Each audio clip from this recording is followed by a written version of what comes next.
നമസ്കാരം, മലയാളി വാർത്തയിലേക്ക് സ്വാഗതം. എൻഫോഴ്സ്മെന്റ് ഡയറക്ടറേറ്റ് ശബരിമല സ്വർണ്ണക്കൊള്ളയുടെ അന്വേഷണത്തിലേക്ക് ഇറങ്ങുമ്പോൾ SITക്കും ഭരണകൂടത്തിനും അത് തീരെ പിടിച്ചിരുന്നില്ല.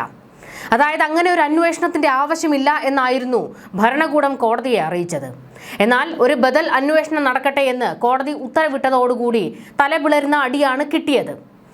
അതിനുശേഷം SITയും എൻഫോഴ്സ്മെന്റ് ഡയറക്ടറേറ്റും തമ്മിൽ ചില പൊട്ടലും ചീറ്റലും ഒക്കെ നമ്മൾ കണ്ടു കഴിഞ്ഞതായിരുന്നു.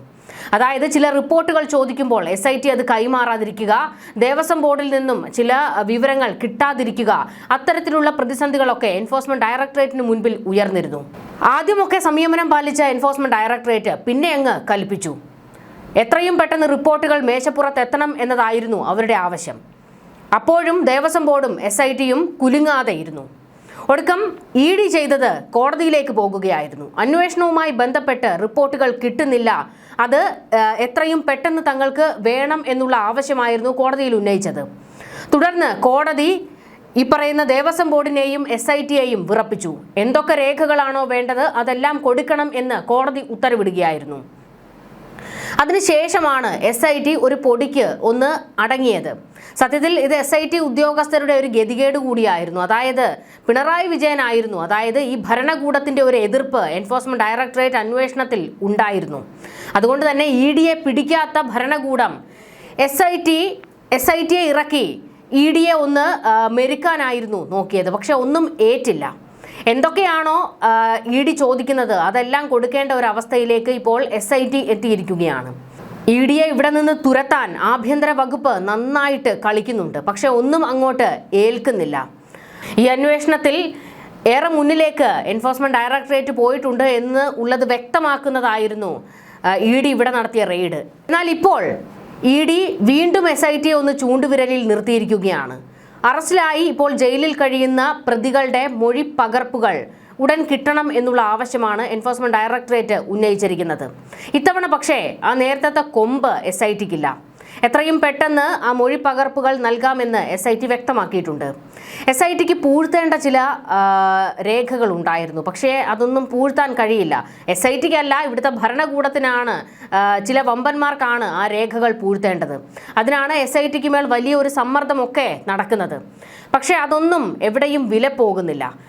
എൻഫോഴ്സ്മെന്റ് ഡയറക്ടറേറ്റ് ചോദിക്കുന്ന റിപ്പോർട്ടുകൾ കിട്ടുന്നില്ല എന്നുള്ള ഘട്ടം വന്നാൽ തൊട്ടടുത്ത സെക്കൻഡിൽ ED ഉദ്യോഗസ്ഥർ കോടതിക്ക് മുൻപിലേക്ക് പോകുകയാണ്.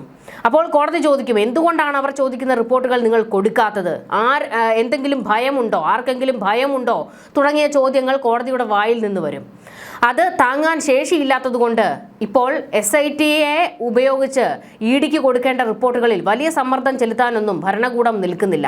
അതുകൊണ്ട് തന്നെയാണ് ഇപ്പോൾ ഈ മൊഴി പകർപ്പുകൾ ഉടൻ തന്നെ ED ഓഫീസിൽ എത്തിക്കാമെന്ന് SIT വ്യക്തമാക്കിയിരിക്കുന്നതും.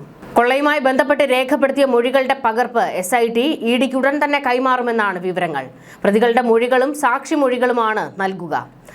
നാളെ ED ഉദ്യോഗസ്ഥർ SIT ഓഫീസിലെത്തി ചർച്ച നടത്തും. രേഖകൾ പരിശോധിച്ച ശേഷം ആവശ്യമായവ കൈമാറും. പ്രതികളുടെയും സാക്ഷികളുടെയും മൊഴികൾ ED റെയ്ഡിന് മുൻപേ ആവശ്യപ്പെട്ടിരുന്നു. രേഖകൾ നൽകാതിരുന്നാൽ മറ്റൊരു നിയമതർക്കമാകും എന്നാണ് വിലയിരുത്തൽ. തർക്കം ഒഴിവാക്കാൻ തീരുമാനിച്ചതായിട്ടാണ് SIT മേധാവി H. വെങ്കടേഷ് അറിയിച്ചത്.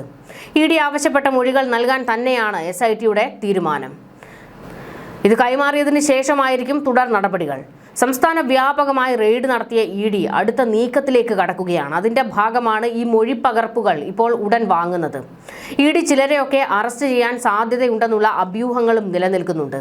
അതിനിടയിലാണ് SIT ഇതുവരെ സ്വീകരിച്ച മൊഴികൾ ഏറ്റെടുത്തുകൊണ്ട് അടുത്ത നടപടിയിലേക്ക് പോകുന്നത്. സാമ്പത്തിക ഇടപാടുകളെക്കുറിച്ച് പരാമർശിക്കുന്ന മൊഴികൾ മാത്രമാണ് ED ആവശ്യപ്പെട്ടത് എന്നാണ് വിവരങ്ങൾ. ഇപ്പോൾ ED ആവശ്യപ്പെട്ടിരിക്കുന്നത് പങ്കജ് ഭണ്ഡാരി, ഉണ്ണികൃഷ്ണൻ പോറ്റി, അതുപോലെ തന്നെ ഗോവർദ്ധൻ തുടങ്ങിയവരുടെ മൊഴികളാണ് എന്നുള്ള വിവരം പുറത്തേക്ക് വരുന്നുണ്ട്.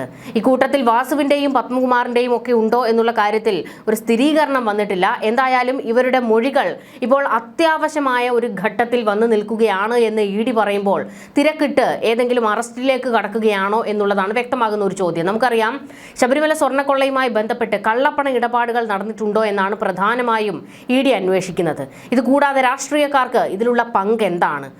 ഇത് രാജ്യത്തിന് പുറത്തേക്ക് ഏതെങ്കിലും സ്വർണ്ണക്കടത്ത് ഗ്രൂപ്പുകളുമായിട്ട് ഇതിന് ബന്ധമുണ്ടോ, പുരാവസ്തു ഗ്രൂപ്പുകളുമായി ബന്ധമുണ്ടോ തുടങ്ങിയ കാര്യങ്ങളൊക്കെയാണ് ഇഡി അന്വേഷിക്കുന്നത്. അവിടെയാണ് ഈ കള്ളപ്പണ ഇടപാടിനെ കുറിച്ചുള്ള ഏറ്റവും നിർണായകമായ അന്വേഷണം നടക്കുന്നത്. നമുക്കറിയാം, ഇപ്പോൾ മുരാരി ബാബുവിൻ്റെയും വാസുവിൻ്റെയും പത്മകുമാറിൻ്റെയും പോറ്റിയുടെയും ഒക്കെ സ്വത്തുക്കൾ കണ്ടുകെട്ടുന്ന നടപടികളിലേക്ക് എൻഫോഴ്സ്മെന്റ് ഡയറക്ടറേറ്റ് കടക്കുകയാണ്. ഇതിനിടെ പോറ്റിയുടെ സ്വത്തുവകകൾ കണ്ടുകെട്ടുകയും ചെയ്തിട്ടുണ്ട്. ഇനി പോകുന്നത് പങ്കജ് ഭണ്ഡാരിയുടെയും അതുപോലെ ഗോവർദ്ധന്റെയും കോട്ടകളിലേക്കാണ് എന്നുള്ള വിവരവും പുറത്തു വരുന്നുണ്ട്. ഇരുവരും ആരൊക്കെയായിട്ട് സാമ്പത്തിക ഇടപാടുകൾ നടത്തിയിട്ടുണ്ട് തുടങ്ങിയ എല്ലാ വശങ്ങളിലേക്കും അന്വേഷണം വ്യാപിപ്പിക്കുകയാണ്. ഇതിനിടയിലാണ് ഇവർക്കൊക്കെ രാഷ്ട്രീയക്കാരുമായിട്ടുള്ള ബന്ധം ഒരു വലിയ ചർച്ചയാകുന്നത്. അങ്ങനെയെങ്കിൽ ഇഡി അറസ്റ്റ് ആരിലേക്കായിരിക്കും പോകുന്നത് എന്നുള്ള ഒരു നിർണായക ചോദ്യവുമുണ്ട്. എന്തായാലും അതൊക്കെ വരും മണിക്കൂറുകളിൽ അല്ലെങ്കിൽ വരും ദിവസങ്ങളിൽ വ്യക്തമായി അറിയാവുന്ന കാര്യമാണ്. ഒരു കാര്യം ഇപ്പോൾ വ്യക്തമായിരിക്കുകയാണ്, ആ ചിത്രം തെളിഞ്ഞിരിക്കുകയാണ്. എൻഫോഴ്സ്മെന്റ് ഡയറക്ടറേറ്റുമായിട്ട് ഒരു തർക്കത്തിനോ വഴക്കിനോ SIT ഇല്ല എന്നുള്ളതാണ്. ഭരണകൂടം ഇനിയിപ്പോൾ സമ്മർദ്ദം ചെലുത്തിയാലും SITക്ക് രേഖകൾ പിടിച്ചു വെക്കാനോ കൊടുക്കാതിരിക്കാനോ ഒന്നും കഴിയില്ല. അവർ ആവശ്യപ്പെടുന്നത് കൊടുത്തേ മതിയാകൂ, അല്ലെങ്കിൽ കോടതി പിടിച്ച് ചെവിക്ക് തൂക്കി വെളിയിലിടും. അതെല്ലാം തിരിച്ചടി ഉണ്ടാക്കും എന്നുള്ള ബോധ്യമുള്ളത് കൊണ്ട് തന്നെ എല്ലാ രേഖകളും എൻഫോഴ്സ്മെന്റ് ഡയറക്ടറേറ്റ് ആവശ്യപ്പെടുന്ന എല്ലാ രേഖകളും കൊടുക്കാൻ സജ്ജമായി തന്നെ നിൽക്കുകയാണ് SIT. എന്തായാലും ഒരു കൂട്ടർക്ക്, അതായത് ഭരണകൂടത്തിൻ്റെ ഒരു കൂട്ടർക്ക് ഇതങ്ങോട്ട് തീരെ പിടിക്കുന്നില്ല. അവർക്ക് ആവശ്യം ഇഡിയെ തുരത്തുക എന്നുള്ളതാണ്. ഇപ്പോൾ മറ്റു ചില പ്രതിസന്ധികളിലേക്ക് കൂടി ഭരണകൂടം വീഴുന്നു എന്നുള്ളതാണ്. നമുക്കറിയാം, കഴിഞ്ഞ ദിവസം ഈ സ്വർണ്ണക്കൊള്ളയുമായി ബന്ധപ്പെട്ട് എന്തുകൊണ്ട് കുറ്റപത്രം സമർപ്പിക്കുന്നില്ല എന്നുള്ള ഒരു ചോദ്യം പ്രതിപക്ഷ നേതാവ് VD സതീശൻ ഉയർത്തിയിരുന്നു. അത് ഈ പറയുന്ന പോലെ ഇപ്പോൾ അകത്ത് കിടക്കുന്ന പ്രതികൾക്ക് സ്വാഭാവിക ജാമ്യം കിട്ടുന്നതിന് വേണ്ടിയിട്ടുള്ള സർക്കാരിൻ്റെ ഒരു കളിയാണ് എന്നുള്ള വലിയൊരു ബോംബാണ് VD സതീശൻ പൊട്ടിച്ചത്. ആ പൊട്ടിച്ച ബോംബ് ഇപ്പോൾ അങ്ങ് ആളിപ്പടരുകയാണ്. പല കോണിൽ നിന്ന് ഈ ഒരു ചോദ്യം ഭരണകൂടത്തിന് നേരെയും CPMന് നേരെയും ശക്തമായി ഉയരുന്നു. എന്തിനേറെ, CPMൽ നിന്നുള്ളവർ തന്നെ പാർട്ടിയോട് ചോദ്യങ്ങൾ ചോദിച്ചു തുടങ്ങുന്നു. എന്തുകൊണ്ട് കുറ്റപത്രം സമർപ്പിക്കുന്നില്ല? ഭരണകൂടം എന്താണ് കാണിച്ചു കൂട്ടുന്നത്? നിയമസഭാ തെരഞ്ഞെടുപ്പ് മൂക്കിൻ തുമ്പത്തെത്തി നിൽക്കുകയാണ്. ഈ ഒരു ഘട്ടത്തിലും കള്ളന്മാരെ പിന്തുണയ്ക്കുന്ന സമീപനമാണ്, അവരെ സംരക്ഷിക്കുന്ന നിലപാടാണ് പാർട്ടി സ്വീകരിക്കുന്നതെങ്കിൽ നിയമസഭാ തെരഞ്ഞെടുപ്പിൽ അടപടലം തകർന്ന് താഴെ വീഴും എന്നുള്ള ഒരു മുന്നറിയിപ്പാണ് മുതിർന്ന നേതാക്കൾ എല്ലാവരും ഇപ്പോൾ കൊടുത്തുകൊണ്ടിരിക്കുന്നത്. VD സതീശൻ ഏറ്റവും മുനവെച്ചുള്ള ചോദ്യങ്ങളായിരുന്നു ചോദിച്ചതും അത് ജനങ്ങളിലേക്ക് ഇട്ടുകൊടുക്കുകയായിരുന്നു. അതായത് എന്തുകൊണ്ട് കുറ്റപത്രം സമർപ്പിക്കുന്നില്ല എന്നുള്ള VD സതീശന്റെ ആ ഒരു ചോദ്യം ജനങ്ങൾക്ക് മുന്നിലേക്ക് ഇട്ടുകൊടുത്തു. ജനങ്ങൾ കൃത്യമായി ആ ചോദ്യം ഇപ്പോൾ ഉയർത്തി കാണിക്കുകയാണ്. 90 ദിവസത്തിനകം കുറ്റപത്രം സമർപ്പിക്കാത്തത് വഴി പ്രതികൾക്ക് ജാമ്യത്തിന് അവസരം ഒരുക്കിയെന്ന് VD സതീശൻ പറഞ്ഞു വെച്ചു. ഇതായിരുന്നു പിന്നീട് സോഷ്യൽ മീഡിയയും ചാനലും ഉയർത്തി കാണിച്ചത്. ഇതുവരെ ശബരിമലയുമായി ബന്ധപ്പെട്ട് നഷ്ടപ്പെട്ട സ്വർണം പൂർണ്ണമായി തിരിച്ചു കിട്ടിയിട്ടില്ല. പ്രതികൾക്ക് ജാമ്യം ലഭിക്കുന്നതോടെ ഇനിയും തെളിവുകൾ നശിപ്പിക്കാൻ സാധ്യതയുണ്ടെന്ന് VD സതീശൻ ആരോപിച്ചിരുന്നു. മുഖ്യമന്ത്രിയുടെ ഓഫീസ് നടത്തിയ സമ്മർദ്ദമാണ് SITയെ കൊണ്ട് കുറ്റപത്രം സമർപ്പിക്കാത്തതിന് പിന്നിലെന്ന് വിശ്വസിക്കുന്നതായും VD സതീശൻ മാധ്യമങ്ങൾക്ക് മുൻപിലായിരുന്നു ഈ വെടി പൊട്ടിച്ചത്. VD സതീശൻ ഈ വെടി പൊട്ടിക്കുന്നതിന് മറ്റൊരു കാരണവും കൂടി ഉണ്ടായിരുന്നു. അതായത് ശബരിമലയുമായി ബന്ധപ്പെട്ട് നിയമസഭയിൽ വലിയ പോരായിരുന്നല്ലോ CPMും ഭരണപക്ഷവും പ്രതിപക്ഷവും തമ്മിൽ ഉണ്ടായത്. ഇവിടെ ഭരണപക്ഷം ഈ പറയുന്ന പ്രതിപക്ഷത്തെ അടിച്ചിരുത്തുന്ന ഒരു സാഹചര്യം അത് നമ്മൾ കണ്ടതാണ്. അതായത് സ്വർണം കട്ടത് ആരപ്പ എന്ന് പ്രതിപക്ഷം പാടിയപ്പോൾ അതിനുള്ള ഉത്തരം ശിവൻകുട്ടി സഭയിൽ നിന്നുകൊണ്ട് പറയുകയായിരുന്നു, കോൺഗ്രസ് ആണേ അയ്യപ്പ. പിന്നീട് സോണിയാഗാന്ധിയുടെ പേരെടുത്തിടുന്നു, സോണിയാഗാന്ധിയുടെ വീട്ടിൽ റെയ്ഡ് നടത്തണം, സോണിയാഗാന്ധിയെ അറസ്റ്റ് ചെയ്യണം എന്നൊക്കെയുള്ള കാര്യങ്ങൾ ഈ പറയുന്ന ശിവൻകുട്ടി ഉയർത്തിവിട്ടപ്പോൾ അക്ഷരാർത്ഥത്തിൽ വെള്ളിടി വെട്ടിപ്പോയി പ്രതിപക്ഷത്തിന്. പിന്നീട് അവർക്കൊന്നും സംസാരിക്കാൻ കഴിയാത്ത ഒരു സാഹചര്യമായിരുന്നു. ആ അടി കിട്ടിയിരിക്കുമ്പോഴായിരുന്നു MP രാജേഷ് മറ്റൊരു ചോദ്യം ഉന്നയിച്ചത്. എന്തുകൊണ്ട് ഒരു അടിയന്തര പ്രമേയം ഈ വിഷയത്തിൽ പ്രതിപക്ഷം കൊണ്ടുവരുന്നില്ല എന്നുള്ള ചോദ്യം. നിങ്ങൾ ഇങ്ങനെ വെറുതെ ഇവിടെ കിടന്ന് ബഹളം വയ്ക്കാതെ, നിങ്ങൾ ഇങ്ങനെ ബഹളം വയ്ക്കുന്നത് കൊണ്ട് എന്ത് പ്രയോജനമാണ് ഉണ്ടാകുന്നത്? പകരം നിങ്ങൾ ഒരു അടിയന്തര പ്രമേയത്തിന് ആവശ്യം ഉന്നയിക്കൂ, അടിയന്തര പ്രമേയം കൊണ്ടുവരൂ എന്ന് MP രാജേഷ് പറഞ്ഞു. അപ്പോൾ പ്രതിപക്ഷം മൗനം പാലിച്ചു. എന്തുകൊണ്ട് നിങ്ങൾ അടിയന്തര പ്രമേയം കൊണ്ടുവരുന്നില്ല എന്നുള്ള MP രാജേഷിന്റെ ചോദ്യം അത് തറച്ചത് VD സതീശന്റെ നെഞ്ചത്ത് തന്നെയാണ്. കാരണം അടൂർ പ്രകാശും ആന്റണിയും ഒക്കെ ഈ ശബരിമല കൊള്ളയുമായി ബന്ധപ്പെട്ട് ഒരു പ്രതിക്കൂട്ടിലേക്ക് വരുന്നു. അതായത് ഇവർക്കൊക്കെ പോറ്റിയുമായിട്ട് എന്താണ് ബന്ധം എന്നുള്ളത് ഒരു ചോദ്യം തന്നെയാണ്. നമുക്ക് കൃത്യമായിട്ട് അറിയാം, സോണിയാഗാന്ധി അങ്ങനെ ഒന്നും ഒരു നേതാക്കന്മാർക്കും, എന്തിനേറെ കോൺഗ്രസിന്റെ നേതാക്കൾക്ക് പോലും കാണാൻ കഴിയില്ല പെട്ടെന്നൊന്നും. പക്ഷേ 2 തവണയാണ് ഈ പോറ്റി സോണിയാഗാന്ധിയെ അവരുടെ വീട്ടിൽ പോയി കണ്ടത്. അന്ന് പോകുമ്പോൾ, 2ാമത്തെ തവണ പോറ്റി പോകുമ്പോൾ കൂടെ ഈ പറയുന്ന ഇപ്പോൾ അറസ്റ്റിലായിരിക്കുന്ന സ്വർണ്ണക്കൊള്ള കേസിലെ 9ാമത്തെ പ്രതി ഗോവർദ്ധനും ഉണ്ടായിരുന്നു. ഇവർക്കൊക്കെ എങ്ങനെ സോണിയാഗാന്ധിയെ കാണാൻ കഴിഞ്ഞു? അടൂർ പ്രകാശും ആന്റോ ആന്റണിയും അതിനുള്ള വഴി ഒരുക്കി കൊടുത്തു എന്നുള്ളത് വ്യക്തമായ കാര്യമാണ്. ആ ഒരു ചിത്രം തെളിഞ്ഞു കഴിഞ്ഞു. ഇനി കോൺഗ്രസ് എത്രയൊക്കെ അതിനെ വെള്ളപൂശാൻ ശ്രമിച്ചാലും അതൊന്നും നടക്കില്ല. ആ ചിത്രം തെളിഞ്ഞു കഴിഞ്ഞു. അപ്പോൾ ഇനി അടൂർ പ്രകാശും ആന്റോ ആന്റണിയും പ്രതിസന്ധിയിലേക്ക് വന്നിരിക്കുകയാണ്. ഇതുകൂടാതെ അജയ് തറയിൽ എന്ന കോൺഗ്രസിന്റെ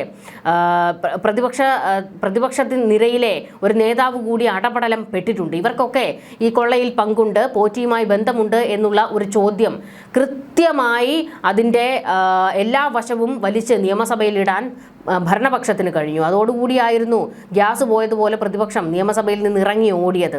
അപ്പോൾ അത്തരത്തിൽ വലിയൊരു പ്രതിസന്ധി പ്രതിപക്ഷത്തിന് വന്ന് നിൽക്കുമ്പോഴായിരുന്നു വി.ഡി. സതീശൻ കുറ്റപത്രം സമർപ്പിക്കാത്തതെടുത്തിട്ട് വീണ്ടും ഭരണപക്ഷത്തെ വെട്ടിലാക്കിയത്. കൃത്യമായ ഒരു കളി കളിക്കുകയായിരുന്നു വി.ഡി. സതീശൻ ചെയ്തത്. പക്ഷെ അപ്പോഴും വി.ഡി. സതീശൻ ജനങ്ങൾക്ക് മുൻപിലേക്ക് ഈ ചോദ്യങ്ങൾ എറിഞ്ഞു കൊടുക്കുമ്പോൾ നിങ്ങളും തെറ്റുകാരാണ് എന്നുള്ളത് ഓർക്കണം. ആന്റോ ആന്റണിക്കും അടൂർ പ്രകാശിനുമൊക്കെ എന്താണ് പോറ്റിയുമായി ബന്ധം? അതിനുള്ള ഉത്തരം നിങ്ങൾ തന്നെ പറയണം. എന്തായാലും അന്വേഷണം നടക്കുന്നുണ്ട്. നിങ്ങൾക്കും ക്ലീൻ ചിറ്റ് ഒന്നും തന്നിട്ടില്ല കോടതി. 2 പതിറ്റാണ്ടത്തെ അവിടുത്തെ ക്രമക്കേടുകൾ അന്വേഷിക്കണമെന്നാണ്. അങ്ങനെ വരുമ്പോൾ UDFന്റെ ഭരണകൂടവും അന്നത്തെ ഭരണകൂടവും സംശയനിഴലിലാണ്.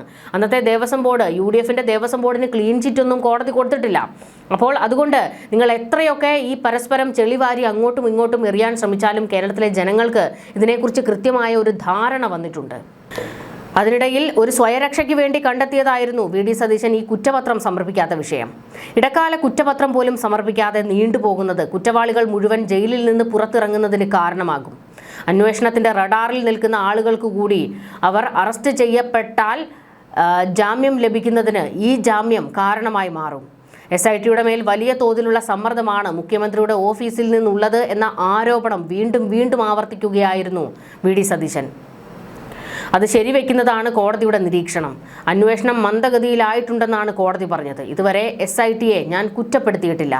ഇപ്പോഴും SITയിൽ എനിക്ക് വിശ്വാസമുണ്ട്. എന്നാൽ SIT വീഴ്ച വരുത്തിയിട്ടുണ്ട്.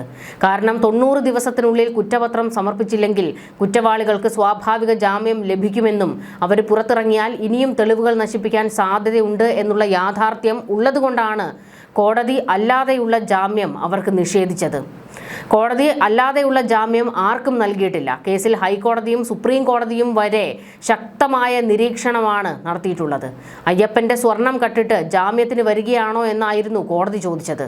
ഇത്തരം ആളുകൾക്ക് സ്വാഭാവിക ജാമ്യം ലഭിക്കുന്നതിനുള്ള അവസരം ഉണ്ടാക്കിക്കൊടുത്തത് തീരെ ശരിയായില്ല എന്നും വി.ഡി. സതീശൻ പറഞ്ഞിരുന്നു. 3 പ്രമുഖ CPM നേതാക്കൾ അയ്യപ്പന്റെ സ്വർണം കട്ടതിന് ജയിലിൽ പോയിട്ടും അവർക്കെതിരെ ഒരു നടപടി പോലും പാർട്ടി സ്വീകരിച്ചിട്ടില്ല. ഇവർക്ക് സ്വാഭാവിക ജാമ്യം ലഭിക്കുന്ന അവസ്ഥ ഉണ്ടാക്കി കൊടുക്കാൻ പാടില്ലായിരുന്നു. മുഖ്യമന്ത്രിയുടെ ഓഫീസ് നടത്തിയ സമ്മർദ്ദമാണ് SITയെ കൊണ്ട് കുറ്റപത്രം സമർപ്പിക്കാത്തതിന് പിന്നിലെന്ന് വിശ്വസിക്കുന്നതായും വി.ഡി. സതീശൻ പറഞ്ഞിരുന്നു. ഇത്തരത്തിൽ കൃത്യമായി ഭരണകൂടത്തെ വീണ്ടും ശബരിമല കൊള്ളയിൽ കൊണ്ടു നിർത്താൻ വി.ഡി. സതീശന് കഴിഞ്ഞു. ആ ഒരു ബുദ്ധി വി.ഡി. സതീശൻ പ്രവർത്തിപ്പിച്ചു. പക്ഷേ പറയുന്ന UDFും വലിയ പ്രതിസന്ധിയിലേക്ക് വീഴുകയാണ്. നിയമസഭാ തെരഞ്ഞെടുപ്പ് അടുത്തിരിക്കുകയാണ്. ഈ ഒരു ഘട്ടത്തിൽ ശബരിമല സ്വർണ്ണക്കൊള്ളയിൽ അതുപോലെ ഒരു കേസിൽ, ദൈവത്തെ കൊള്ളയടിച്ച ഒരു കേസിൽ UDFും പ്രതിക്കൂട്ടിലേക്ക് വരുന്നത് അവർക്ക് ഒട്ടും നല്ലതിനല്ല. കാരണം ജനം വോട്ട് ചെയ്യുമ്പോൾ ഇതെല്ലാം ചർച്ച ചെയ്യും. അവിടെയാണ് UDFനും അടിപതറാൻ പോകുന്നത്.